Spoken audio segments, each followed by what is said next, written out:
Record. Didn't need to record me. Ready? Yeah.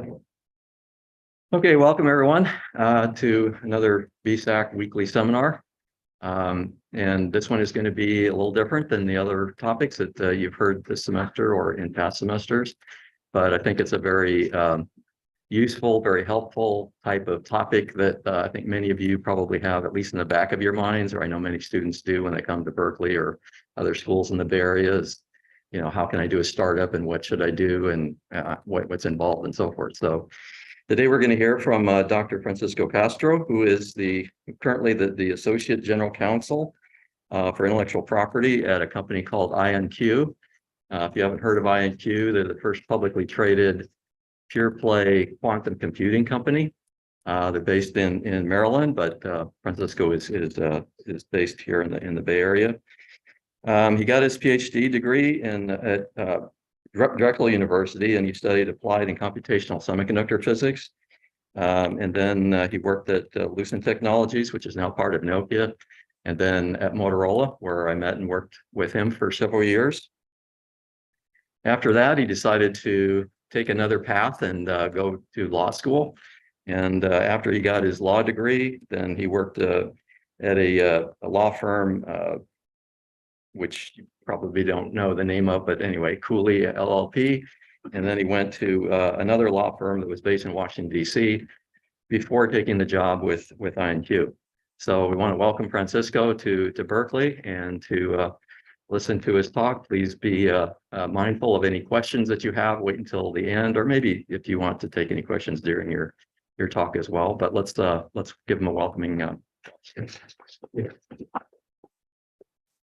Thanks, John. Hi, Howard. Thanks for the opportunity to talk to you, and hopefully this is a helpful presentation.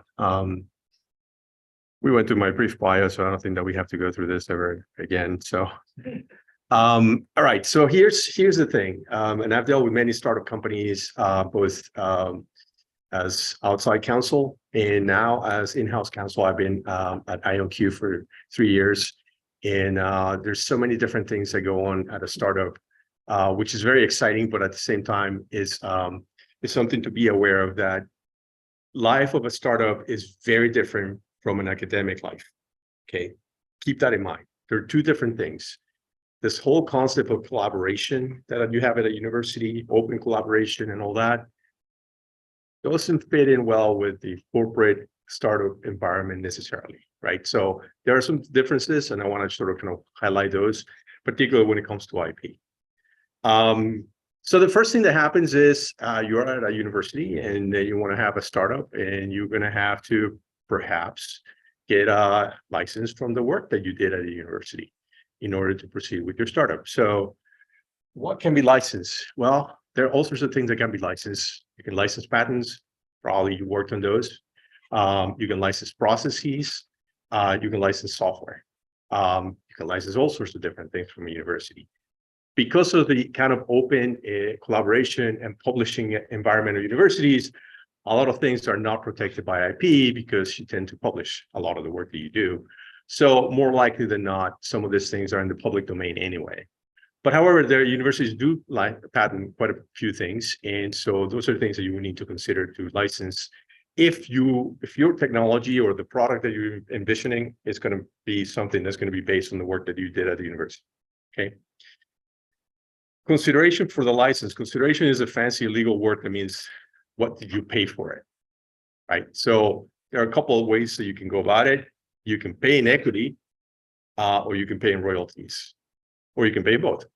And more likely than not, a lot of high-tech companies, startups, are not going to have a product right away. So you're not going to be generating revenue anytime soon.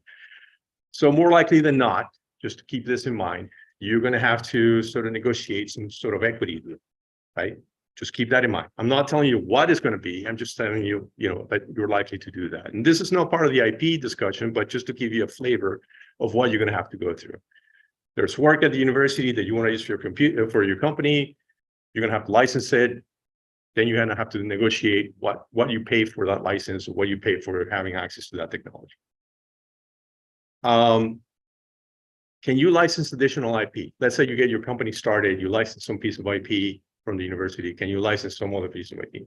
Probably. And if you have a good relationship with the academic group that is doing the work, and you think you could benefit from sequential licensing, that's something that you can keep in mind. Exactly. In a way, you want to use the university sort of like a part of your R&D effort for your company, right? So is there some other license, some other IP that I want to license? And that could be done either through a new agreement or just sort of tacking it on to the existing agreement. So there are different ways to go about it. Managing the license IP. So here's an interesting thing that happens. So when the university files for a patent application to get a patent on some of the work, they tend to control who does the work, who handles the patent preparation, the patent application preparation, which law firm does it, how much it costs, what they do. There are all sorts of different strategies that you can have in terms of building your IP portfolio. That's not necessarily what universities do particularly strategically, because they don't know what the business is going to be. They just sort of like, oh, it is an idea, let's file a patent application and see how it goes. But because you know your business and you want to license it, you want to have some control. You want to have some say as to how the whole patent portfolio gets built up. So keep in mind, and this is just to let you know, keep in mind that you want to have some sort of say and participation in anything that you license. If it's in the process of being drafted, or if it's in the process of being, the word is prosecuted before the patent office, which means it's being examined and discussed in the patent office, you want to have some sort of say. And last, in terms of university licenses, and this could be a subject in and of itself, they're business terms, right? Universities tend to, every university is different. Every university handles things different. Every technology office in every single university is going to be different. IonQ, the company I work for, was founded by two professors, one from the University of Maryland and one from Duke University. I deal with licenses from both universities. Dealing with the license team from the technology transfer office from the University of Maryland is a very different deal than dealing with the transfer office from Duke University. Completely different. So just letting you know. Public, you want private, or I don't want to make the assumption, but the public one is a little bit more difficult to deal with the private. you don't want to name, our name on the page of a newspaper. Or Yeah. So but every university would have sort of like a script, right? Like, okay, this is how we license things. And this is how we're standard, like our standard process. But just keep in mind that you can negotiate everything. You may not get away with it, but you can try to negotiate. Say, like, look, these are the terms that we typically use. Well, can you do this for me? Can you do that for me? Can you adjust based on the business that I'm in? Based on the fact that my company is going to take 5 years to develop a product, whatever, you can negotiate things. So just keep that in mind. That is not fixed. All right. One thing that you probably don't see as a grad student or as a student is non-disclosure agreements. But non-disclosure agreements are bread and butter of any technology. What a non-disclosure agreement means is I am going to tell you about what I'm doing, but we have an agreement that this stays within us, okay? I don't want you to take this, if you're a small company and you talk to a big company and you tell them what you want to work on because you want them to be your partner, you don't want them to say, hey, thanks for letting me know. I love this. And they run off and put, $50 million in research and development because they can. And then you get screwed, right? So non-disclosure agreements is to give you some sort of, level of confidence that the other side is bound by this agreement to not disclose this and to not use it for anything other than your discussions, right? So there are one-way agreements where only one party is required to keep the confidentiality, and that happens in some cases. And there are two ways where both parties are required to do so because both parties are sharing confidential information about what they do. Now, one thing to keep in mind, and this happens at many startups, and this is why I'm telling you this. Now you're familiar with non-disclosure agreements, right? So you sign the agreement and you say, okay, we're going to agree for that for 2 years. we're going to have discussions, and then after 2 years, this agreement is over, right? So this is or 3 years, or whatever the period will be. Many people forget about the agreements after they've had the discussion, and they keep on discussing things after the agreement is over. Nobody's bound by the agreement if it's over, right? So make sure that if you do go into a non-disclosure agreement, somebody's tracking what the dates are. Like, okay, this agreement expires in a month. Can we extend it? Yes, there are terms in the agreement to extend the agreement for another year, 6 months, or whatever it is. Make sure that somebody's tracking this stuff, particularly when you're starting, because you have, a non-disclosure agreement with this potential partner, a non-disclosure agreement with this potential partner, a non-disclosure agreement with this potential, partner. And it's very exciting. And we're talking with so many different people because everybody likes our company and our technology. That's great, but just keep track of things because they expire. Non-disclosure agreements expire. And if you start telling people confidential stuff after they expired, that's not a good deal. Do you have a question? Well, I do, but yes. Yeah, go ahead. So, for example, there's arrangements like for federal grant, type of arrangements where, etc. Yeah. So the research is kind of co-mingled together. Yeah. How is that be handled? Yeah, the federal government is a beast in and of itself. So they don't sign non-disclosure agreements. They are bound by all the rules, but they will never sign a non-disclosure agreement. So if it's like three parties, the government may not sign it, but you may have to have an agreement with the university, but the government will not sign it. But the industry and academia want to join research project. Yeah, so in that case, most likely you'll start with a non-disclosure agreement unless there is some sort of federal support for the research being done at the university that doesn't allow the university to enter into non-disclosure agreement. So it's going to be case by case based, but it gets complicated. So it gets very complicated, particularly with federal labs and federal funding. But they have there are other mechanisms that bound the federal government in confidentiality. They won't sign a non-disclosure agreement. Yep. And simple things in terms of label things confidential if they are confidential, so that if you share your information with somebody else, they know it's confidential and they know it's part of what they're supposed to keep secret, right?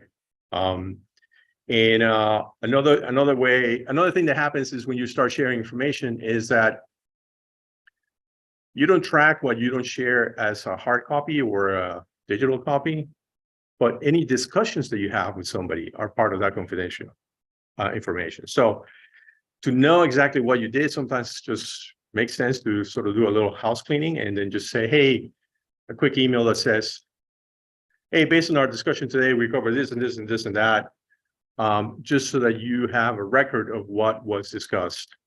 I'll give you a quick example to give you a sense of what it was. I had a client that was a solar cell company in Sunnyvale. This is when I was outside counsel, and they had discussed their new technology with a very, very, very large Korean solar panel manufacturer. It's just a couple of them. So anyway, the discussion was not very well tracked by the Sunnyvale company. And a couple of years later, they see a presentation in a big conference about the new product that this Korean company was coming up with, which was basically their product. And so there was a misappropriation of trade secrets lawsuit, which eventually settled. But one of the big problems that the Sunnyvale company had was that they had no records of what they had shared with the other company. They knew they had told them everything, but they didn't have any records of how they did it and what they did and what documents they shared. It was very bad. So eventually, the thing settled, but it was just to show you that it's important to know what you're sharing with other people, even under a non-disclosure agreement, because that's how you can then enforce a non-disclosure agreement. Say, hey, we share this and this and this and this with you, and you used it anyway. So you have a recourse. Do they usually specify how the damages will be calculated as part of the agreement, or are they like, so? Yeah, usually it's not in a non-disclosure agreement, the damage is part of it. It's usually later on that gets sort of figured out. Yeah. I think when you have more complex contractual agreements, you try to put some damage language in it, but usually in non-disclosure agreements, you don't get to that point. All right, let me keep going. All right, so now you have your company. You're sharing information with potential partners and potential buyers of your product or whatever. You got your license from the university. Now you need people, right? You're going to hire people. Well, there's a funny thing about IP, and that is that it's very differently treated in the US and in other countries, right? So for example, in the US, and I'll go with patents because that's pretty much what we work with mostly. So let's say somebody has an invention. Guess what? That person owns the invention. Period. That's the US law. So you invent something, it's yours. Now, you may be working for, let's say you're working for Google. It doesn't belong to Google, except for you sign an agreement with Google when you join Google, saying that anything that you invent while you're at Google gets assigned to Google. But there has to be that step, right? If that step doesn't take place, you own it. That's not the case in Europe and Asia. In Europe and Asia, the companies own any IP developed by the employees of the company. So in the US, you have an extra step. The employee has to assign the rights of any IP developed by the employee while working for the company to the company. So that usually, in many cases, is done with an employment agreement. So keep that in mind. You're going to hire somebody, you're a small company, your friend is putting together some employment agreements that they found in, I don't know, on the web. And you want to say, okay, well, does the employment agreement for my tech company say anything about the fact that the employee now assigns everything to me? Make sure that you keep that in mind. Employment agreements, you can put the language in there. There's some more complex and sophisticated agreements called CIAs, confidential information invention agreements. They're more sophisticated. They cover everything from, patents, trademarks, software development, whatever it may be, all sorts of different things. Very, very, very thorough agreements, specifically designed for covering IP for tech companies. But at the very least, your employment agreement should have something. And then also, the nice thing about CIAs too is that they tend to want to identify, to the extent possible, where you don't violate any confidentiality from your previous employer. They try to identify, it's like, okay, you're not bringing anything into the company that is proprietary or confidential from the previous company, because you don't want to get into trouble of saying that you misappropriated somebody's confidential information, somebody's trade secret. You as a company, hey, look, are you sure you're not bringing anything? I want you to say so in the CIA, right? Anyway, so that happens, and so that's why the CIA is a little bit more complex agreements for that. And then one last note there is there's sometimes, okay, so let's say the employment agreement says, I, Jane Doe, assign any IP to my employer. So you would say, okay, so that's taken care of, right? Like that doesn't need to be done anything else. So then why, when a patent application gets prepared, does the patent law firm send me a separate document that says, okay, can you have Jane Doe or Jane Smith sign this assignment to the company? It's like, but her employment agreement already did that. Well, there's a need to make a public record of the assignment with the patent office. There's something that is a public record assignment. Now, it's a lot more convenient and less troublesome to have a paper that says, I assign this to the company, and you submit that to the patent office, than take somebody's employment agreement and submit it to the patent office, because there may be a lot of stuff in that employment agreement that the patent office doesn't need to know about, or there may be a lot of stuff in that employment agreement that you don't want to make public because the patent office is going to make public that document. So rather than doing that, you say, okay, there's a separate agreement where things are assigned from the person to the company, right? And then that way, when it gets reported with the patent office, it doesn't say anything else about the employment. So that's the reason why you have this. Yeah. Is there any kind of work that is done for the company or on the side? It's something you invent that's not while working for the company. Like you're employed for the company, but say you do something on the side. So does that make sense at all? Oh, yeah, totally. So here's the thing. That's why CIAs sometimes are better because they specify, okay, you assign to the company everything that you will do to the company using company time, company resources, that is within the scope of your employment for the company, and the scope of your employment for the company is to develop software to do X, Y, Z. All that's the detail, right, in the CIA.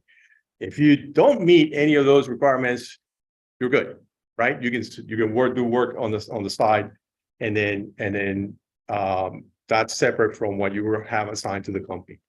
Which leads me to this: contractors and consultants. Here's where that actually plays a role, because many times, well, for contractors and consultants, just to play it safe, I mean, you may have a friend and say, hey, I'll help you out with the company. I'll do some software for you cheap. You know, on the weekends, I'll work on this. Like, that's great. Anything that can help you get off the ground, that's great. Get a contract. Okay, get a contract, because the contract will stipulate what that person is supposed to do for you, how much you agreed to pay for it, and there'll be language saying that everything you did for me belongs to me, right? Get a contract. Simple. I'll just leave it at that. Now, back to your question. Many times consultants, particularly if they're professors or other professionals, they have an obligation to their employer, just like the people that you hire have an obligation to your company. They have an obligation to their employer. So if I'm a professor at Berkeley, I have an obligation to assign any IP that I do to Berkeley, right? But then I want to work as a consultant, right? So if I work as a consultant, then there are ways to carve that out, but you have to be aware of it. So if you're going to hire somebody as a consultant that has already a primary job, you want to know what is it that that person is supposed to assign to their primary employer, and what are the conditions to do so, so that you can establish the right conditions to do any work for you that you want to keep as your own IP. For example, right, that person cannot use the university labs. That person cannot use university resources, which include email, could include laptops. So you may say, okay, well, I'll give you a laptop, I'll give you a temporary email for my company, and I'll give you all the resources apart from your primary employer, to ensure that anything you do as a consultant or a professional contractor belongs to me, and I don't have a problem with the university. I'll tell you the story at my company. We have two founders, one professor from Duke, one professor from Maryland. One is our CTO, one is our CSO. So they're still teaching. They're part of the executive team of the company. Anything that they develop that is IP belongs to the universities. And they're executives of the company, but anything that they develop belongs to the universities. We happen to have a license agreement that then anything that they develop that belongs to the university, then we license back from the university. Okay, but because of the agreement that they have with the university, they have to assign to the university, even though they're spending a lot of time and they're using mostly resources from us. That's the arrangement that we have. Yeah. So say you're a little more savvy, and as far as IP, and you, before entering into a relationship, say a private company with, say academia, you do a visional package, you know, but you don't fully have all the details, but enough of it's there to clearly define what you're bringing into the agreement. I don't know if one overrides the other in terms of contract, so forth. So who's filing the provisional? The academic or or Private. okay, so you have a private company collaborating with the university, and prior to everything happening, you already file at least a provisional application, right? Okay, so that belongs to you, right? So that's no problem. So then you collaborate with the university, and let's say something else comes out of that. Then that's the issue, right? Like if something else comes out of that, then who owns that else? Yeah. And then so the university is not going to own the provisional because you came into it. It's typically considered what is considered background IP. So background IP is anything you bring into the game, right? So then you collaborate, and then there is foreground IP. Foreground IP is what's developed from the relationship. Who owns it? So that's the problem, right? Like that's what you want to be able to identify ahead of time. Yeah. So, and it gets, it's not necessarily confrontational, but it gets tricky to figure out like how you're going to carve things out if you haven't set like rules before. Like you say, okay, we're going to collaborate with the university, and the university says, we're okay with you owning all the IP, as long as you pay us a lot of money to do the work for you. Fine, but it's it's in writing. It's part of the contract, right? So they're fine So with it. you can come in, for example, with the high level overview of the technology. And the university actually protects the manufacturing of that. So it's kind of like really two can meet together. Separate IPs, clear. Yeah. But let's say you do that and you come in with like the big picture, and the university helps you develop the details. All right, great. But then you want to use the details. How do you get to use the details if the university owns the details? So does the university say, okay, because you paid us to develop the details, we give you back a license on any IP that is based on the details, and you may be fine with that. So you're like, yeah, fine. You had the expertise, you developed the details, we have the big picture idea, and then we license the details from you. And again, remember what I said before, the license doesn't have to be a patent. It could be the process, it could be a software, it could be whatever it is that the university figured out. And then you say, okay, you figured it out, we want a license on that, and then we're good. All right, okay, this is very important because coming from a university, this is what you live for. Conferences, presentations, publications, you want to tell the whole world what you're doing. Once you're in your startup, forget about it. Okay. The only thing that you want to share with the world is information that you feel that you want to use to sort of like give your company a lot of visibility, but you don't want to tell the world everything that you're working on. Because there's some stuff that you want to keep confidential. There's some stuff that you want to keep your secrets off. There's some stuff that you don't want your competitors to know that you're working on. So keep in mind that your mindset of publish or perish is gone. Now you have to focus on what is the business judgment that I have to make to decide whether something needs to be publicly known. And it could be reputational. It could be like, okay, I want to publish this paper that talks about what we're doing because we need reputation. We need to enhance the reputation of the company. Or because, let's say you're developing some sort of software application and you're going to provide services based on the software application, but you want the application to be adopted by everybody in industry. Okay, maybe you make it public, open source, whatever. Okay, fine. That's a reason to make it public. But if you're working on this new gadget that you think is going to kill it, you may not want to let other people know that you're like 6 months away from letting this thing out in the public, and it's going to kill it because they may rush to try to beat you to it. So just keep that in mind. If you need to publish, if you need to present publicly, consider a provisional patent application. File something before you disclose it. That way you get at least some level of protection. Partial disclosure means you don't have to say everything that you're working on. You may want to say some of the stuff that you're working on, right? Some stuff that it gives you the visibility or the reputation you're looking for, but without telling everybody exactly what you're working on or all the details. And it's good to have a team in your company that's the one that sort of like makes that decision, right? Because it's a business decision. It's not a technical decision, it's a business decision, right? And the last point is just a copyright notice. Am I doing with time? Yeah. Okay. Okay. Confidentiality. when you're a small company, everybody knows everything that's going on. Everybody. It's very hard to not know if you're 5 people in a company, right? 3 people in a company. Everybody knows what's going on. But you have to have this mindset that not everybody needs to know everything. And as the company grows, those who need to know should know. Those that do not need to know should not know. All right. Why is that important?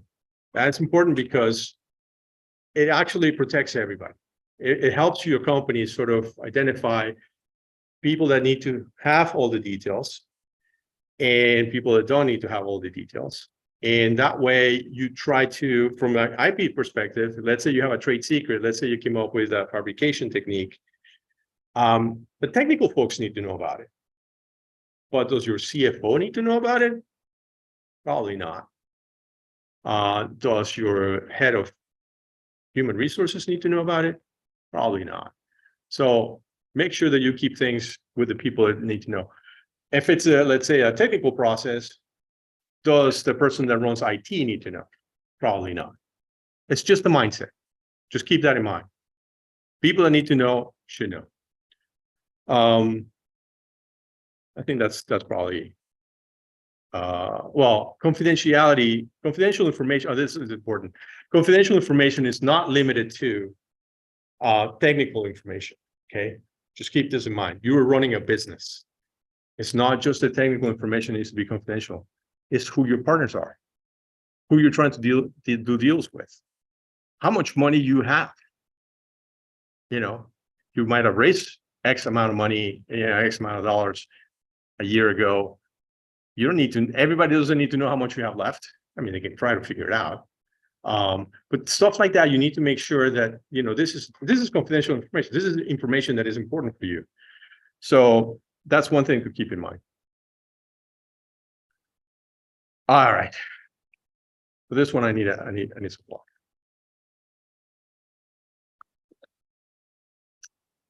Open source software.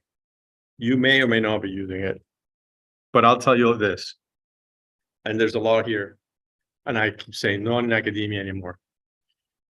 Open source software is great until you're trying to raise a lot of money and somebody comes and tells you, oh yeah, where's your audit for your software? And you're like, what? What's that? The audit that tells me all the software that you're using, all the open source code that you're using, and what are the implications on that on the product that you're trying to develop. And you're like, what? Yes. Somebody that is going to give you a lot of money is going to ask for an audit to see whether you're using software that has certain requirements, terms, limitations, or otherwise that will be prohibitive for you to go on and have a commercial product. Or if you do, you have so many encumbrances on that product that it becomes not useful. So just to let you know, somebody's going to ask you for an audit if they're going to pay you a lot of money or give you a lot of money. It happened to us. It happened to me. And we had to go and do a full audit. And there were hundreds and hundreds and hundreds of pieces of open source code that we had to go in one by one to see the terms of the agreement, the license agreement of each one of those pieces of software code. There are tools to do it. That helps, but just want to let you know. So keep that in mind. It's not a scare tactic or anything like that. It's just be aware if that's the case. All right. Now you have your company and you're doing great, and you have some people and you have agreements and you have partners and all that. And you're like, oh, now we're inventing ourselves. We're not using just the license patents that we got from the universities, but now we're inventing ourselves. So how do we go about that? And so many different ways to do it. It's just kind of hard to figure it out. But the best thing to do is to basically have a just have a spreadsheet. Say, look, these are the things that we came up with. These are the ideas, these are the inventions, what we're considering inventions. And you may have outside counsel that helps you with it, but just keep a track of it. And then categorize them. It's like, oh, we came up with this new circuit to do this thing. Is that going to be novel or inventive enough to come up with a patent application or not? I don't know. But just track it. Okay. You can always talk to an outside counsel that is representing you, and they'll give you some guidance as to, you know, hey, yeah, you should file a patent application. No, you should not, but just keep a track of it. And this idea of ranking it is, well, what you want to decide, and again, you will have help from outside counsel more likely than not, but you can do a little bit of legwork on that. And it could be, it's like, well, is it critical enough? Probably not. Is it something that somebody can reverse engineer? Because if they can reverse engineering a technique or a design or something, like, well, then you may want to file a patent for it. Is it detectable? Is it something that, are we going to be aware that somebody else is using? That is our idea. If it's buried in a piece of code, you'll never be able to detect it. So is it worth filing a patent for that? Probably not. And the ability to keep secret. I mean, if it's something that you're thinking about keeping as a trade secret, is it something that, you know, are you going to be able to enforce the confidentiality within your company? Is it something that, you know, you have the ability to say, hey, everybody in the team, we're not talking about this. And don't, you know, we're going to keep things in a particular folder or a particular file. And this is part of trade secrets. If it's not, if it's something that you need to talk about it in the public and all that, it's not going to be a trade secret. So you can rank things. And this is just an idea. So that I don't want you to spend too much time thinking, but just think about it, right? I mean, it doesn't have to be a sophisticated system. It doesn't have to be something complex. It can just be it's something that we want to patent or not. It's something that, and then get advice from outside counsel, and that will be help. I think the last point is probably the most important one. People get into you start a new company and you feel like there's a minefield of patents out there. How do you navigate that? Do I have to review 10,000 patents in wireless technology? Probably won't be able to, right? But if you are at a cutting edge area of technology, which mostly happens when you're coming from academia, then more likely than not, you actually know what's the cutting edge. You're probably more familiar with the cutting edge than anybody that you would ask for a landscape analysis. So that's why in most cases coming from academia, you know the most recent work, you know the most recent papers, you know the foundational papers, you know all the stuff. If you can tell, like, yeah, nobody's worked on this before, then you're pretty good. Like if you were to join, if you were to say, oh, I'm going to go in and I'm going to build a new RF amplifier, for example, Jesus, is probably tens of thousands of patents on RF amplifier. So yeah, that's a different beast. But if it's something that is more like, oh, look, this was part of my PhD work and my group was cutting edge and all that, then you should be fine. All right. So this is probably, I think this is my last slide. Yeah, this is my last slide. Joint IP partnerships.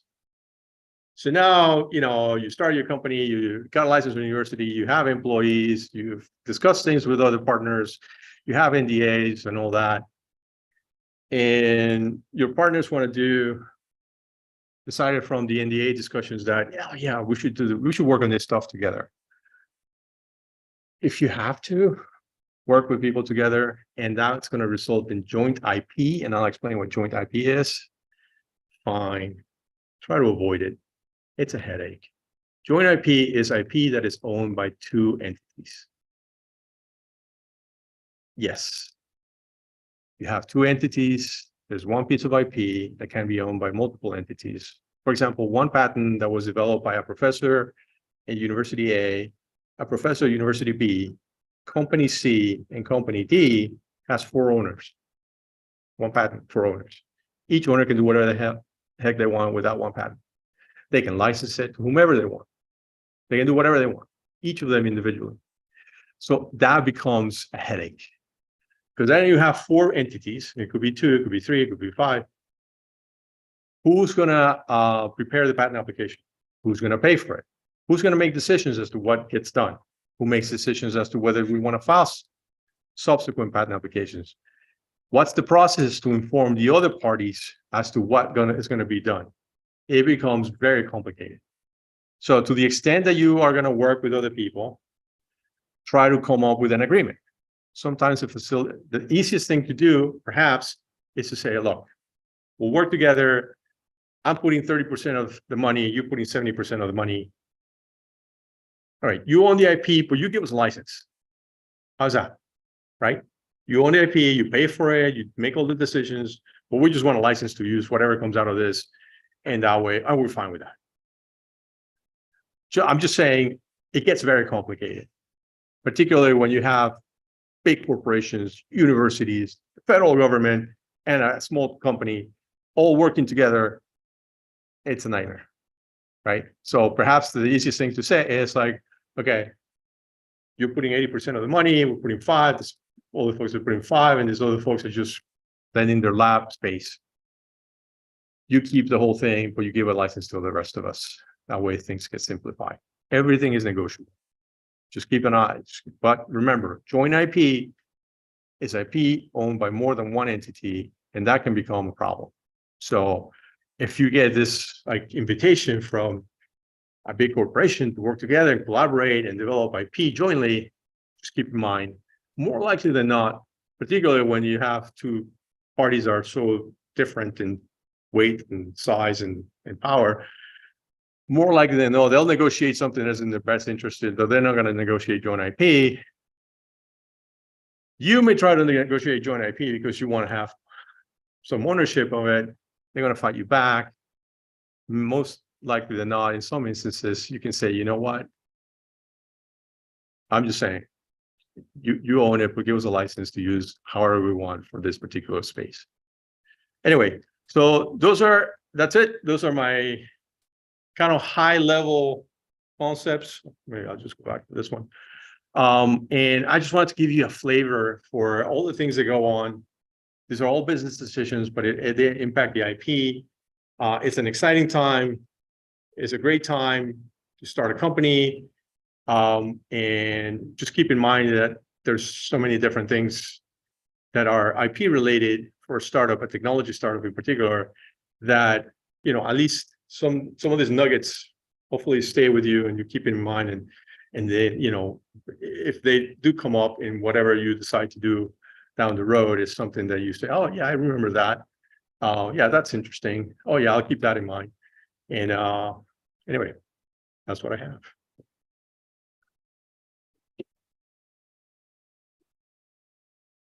Question?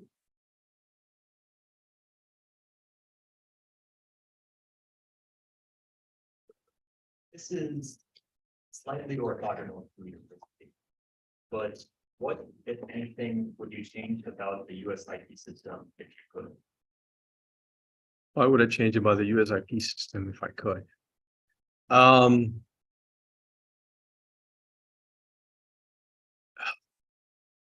I think, well, one of the things that is very difficult, and I don't know if it's a resource issue or whatever it may be, is that and you know, and actually the US is not the worst, is that it takes a long time to get a patent. A long time. So you can file a patent application today. I have patent applications that were filed when I was outside counsel for IonQ before I joined the company as an employee back in 2018 that have not been examined by an examiner at the patent. Not that a determination hasn't been made whether it's not going to be granted or not, hasn't even been examined. So there are some mechanisms by which you can accelerate the process, but it's limited to a certain number of patent applications a year for the entire patent office, and you have to pay an extra multiple thousands of dollars to be able to like go through that and accelerated process. The problem with that is that you have things that are lingering for a long time that you don't know, you know, like you're in limbo. You don't know. It's like, okay, is this going to be a patent process? But then again, we're not the worst offender. Our portfolio covers international IP. Europe is a big offender. Japan, China, Korea work a lot faster. Australia is surprisingly pretty good. They actually have what they call, once they get through the initial examination process, they give you a window of time. Says you have to convince them in like the next 18 months, they should grant you a patent. If not, then the whole thing is done. In the US, you can just keep rolling the whole thing over and over and over again. Brazil, which we don't file Brazil at all, is one of the worst offenders. You could spend 13 years, 14 years, and you haven't heard anything from the Brazilian patent office. So I know about Brazil because I used to do a lot of work in wireless. And most wireless companies file patent applications in basically every country because of the standard setting bodies, right? So you want standards to cover particular technologies. So for the standards to cover the same technology all over the world, you file patent applications basically all over the world. So there were a lot of patent applications filed in Brazil, and 10 years later, you haven't heard anything. So back to your question, what would I do? What would I want to have done differently? Is I would want somehow to improve the process, but then again, that's a federal entity, so it's kind of hard to figure out how to make it better. Anyway, that's my answer to your question. Yeah. So brought the idea of patenting internationally. So this is like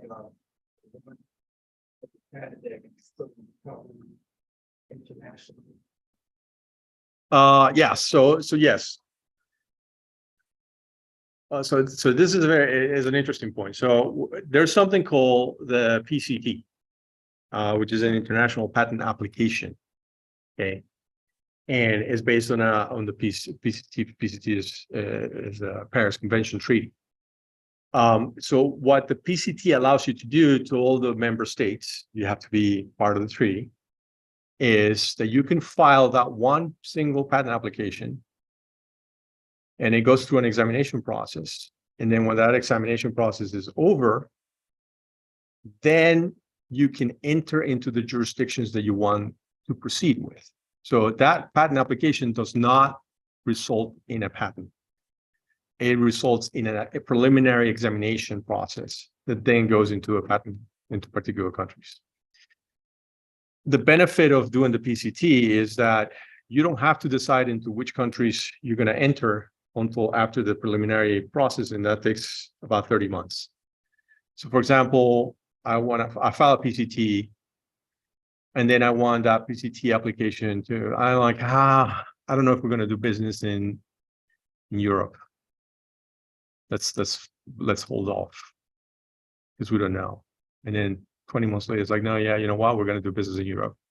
So let's take that patent PCT application, and let's when it's time to go into the individual countries or jurisdictions, let's take it to Europe, and let's take it to the US too.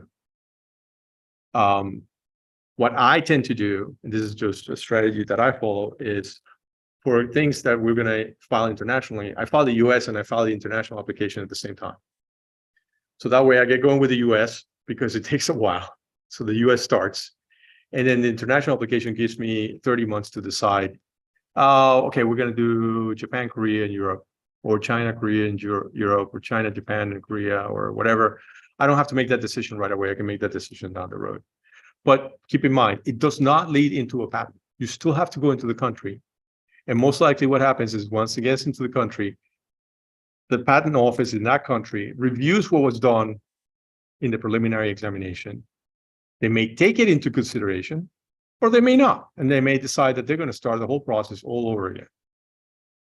So it doesn't buy you necessarily a lot of time. It just ends up being more convenient and more cost effective. But it doesn't lead into a patent. It's still a patent application that then it's kind of like stage one of the patent application, you can do it internationally. And then stage two, you still have to go into each and every country that you want it to get granted. Yeah. Many response Your patent.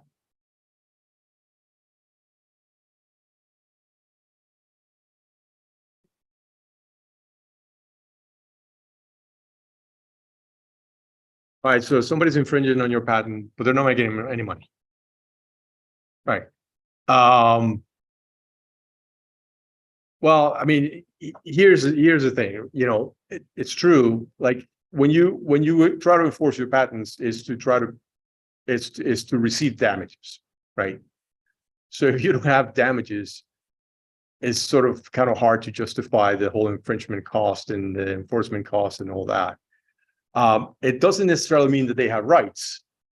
It just it means that, you know, what is it worth it to you to go through the process and get nothing out of it? Now, what you may decide to do, this is an option, right? There's two things. You can get damages or you can get an injunction, right? An injunction means you stop them from doing it, perhaps because there is a consequence to them doing it, even though there's no money damages, there may be, you know, a negative result to you for some reason, right? So you need to show that. So that's an option. And then if there is no negative aspect to it, you may just negotiate. It says, okay, look, we know you guys using our technology.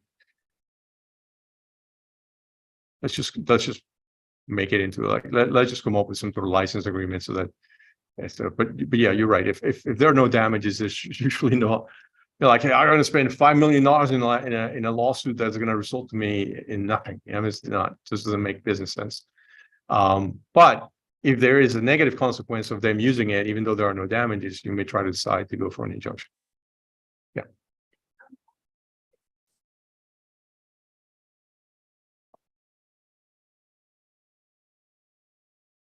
Companies that plan like during their discussion with Apple, like the Apple well, Apple like develop their own similar product and then stop discussing it. Do you think this how like what's your viewpoint about this kind of conflict and consequences? Is that because they're not well tracking their the discussion during the NDA? Yeah, I don't know the specifics of that situation, but it typically that's a problem that happens with big company, small company, right? And the big company, and again, remember the NDA is a contract. So if there is a breach of the contract, which means the big company took the ideas that you gave them, didn't keep them confidential and started using them for whatever they wanted to, you have to sue under the breach of the contract, which is the NDA. In order to sue, you're going to have to prove that you share that information with them, and and that's a result of that. That's why they ended up with the product, perhaps, right? So you don't have necessarily evidence of the product unless they actually made it public, right? But you do have evidence of what you share and when you shared it and to whom you shared it. So that's why you want to try to, if you're going to work with a big company, do the best you can to track what you share, when you share it, and who got it, right? So there's an email to this 3 people on January 10th, and there's a document that was attached that said confidential information. There's no doubt who got it, when, and what, right? That kind of stuff is what you, and like the example that I gave about the email, just send an email to the people that were at the meeting. It says, just to summarize our discussion today, and you copy everybody that was at the meeting. It's like, we discussed this and this and this, just so that there's a record that was discussed. These are the people that were present, and this is the date it was discussed. And so the subject matter falls within the scope of the non-disclosure agreement. I mean, the outcome of a lawsuit against a big company from a small company, I can't tell you what's going to happen. But the least that you can do is just you know, just do your part, which is just track what you do, what you share with whom, and when. That's all you can do. Yeah.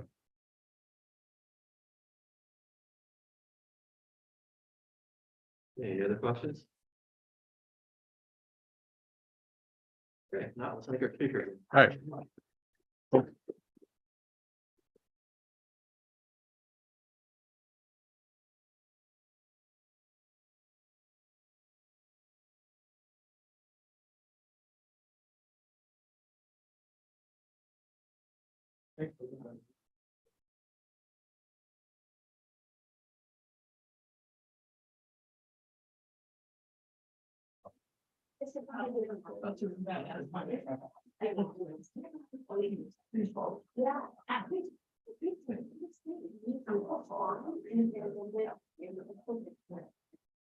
So you work on ISO.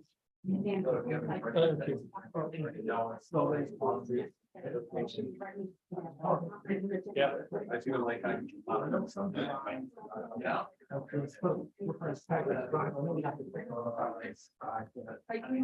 I'm just getting a little. Oh, Yeah. well, I know there's some. Yeah, yeah. Oh, they can outspend you. Probably gonna have. Yeah, yeah, yeah. We're here with the, yeah, I got my PhD in.